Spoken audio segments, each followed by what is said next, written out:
Information generates knowledge, and knowledge is power, market power. If information leads to market power, why do firms disclose sensitive information? Because if you know how to make money, why would you tell it to others? You won't. However, in certain circumstances, firms actually disclose sensitive information. They tell other people how they are making money. In which circumstances do firms actually disclose sensitive information? Why do they do that? Because disclosing this kind of information is not a natural thing to do. However, in certain circumstances, they do it. Understanding this mechanism on when do firms disclose this kind of information can actually help us to generate more knowledge. And this knowledge can help us as a whole to generate more products, more devices for the people who might need certain devices, new kind of drugs, and etc. To solve these questions, I use an innovation disclosure framework, in particular patent data, US patent data. Patents are a very complex document. It starts first as a scientific break-grounding theory or discovery made by a group of super intelligent, hardworking, smart scientists, and then it goes into the hands of a group of super smart, intelligent, and hardworking lawyers, and it ends up as a legal document.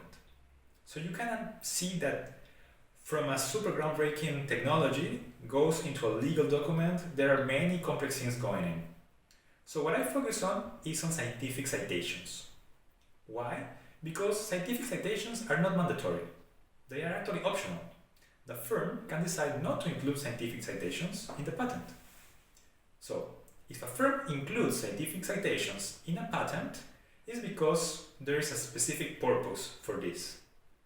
A citation is usually an acknowledgement of the previous invents or science that you are using for your current technology. That is, the shoulders where you are standing up.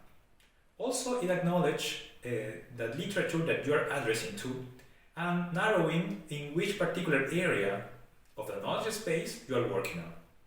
So, scientific citations actually reveal a lot of information. And by revealing a lot of information and not being mandatory, it's a good measure of disclosure. To make things more interesting, we use a shock. The entry into force of the IPA, which is the American Inventors Protection Act. What this law meant is that all the patents submitted must be disclosed regarding of the result in 18 months after submission. That is, if you submitted a patent and it was awarded, it's disclosed to the general public. But if you submit a patent and it was rejected, that is, you didn't get the grants, you have to also disclose. This generated a change in the disclosure behavior of firms, and we are going to measure that. How do scientific citations change after the entry into force of this law? Methodologically, that is what we call a difference in difference, a diff and diff.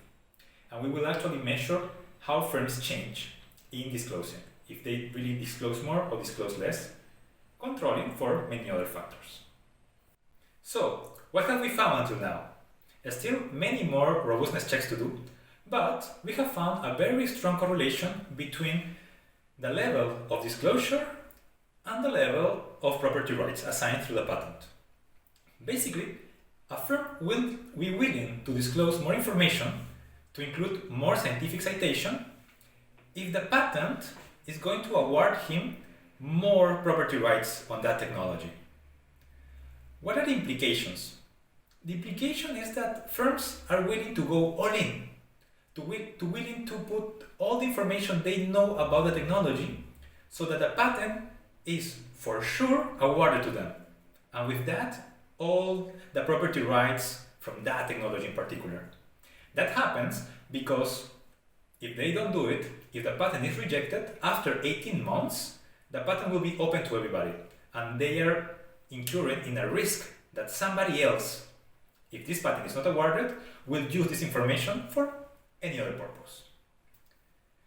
This is a work in progress, And if you like it, if you find these ideas interesting, please comment them in the comment section below. Also, if you find some connection with what you are doing, with the research that you are going through now, you just can contact me if you find that we can collaborate together. We will put my contact details and some links to the methodology, to the diff and diff, in the description. Also, if you are a researcher or a PhD student and you're willing or you want to present your research in this area, just contact us. This week, I've been the middleman. If you reached this part of the video, you are awesome!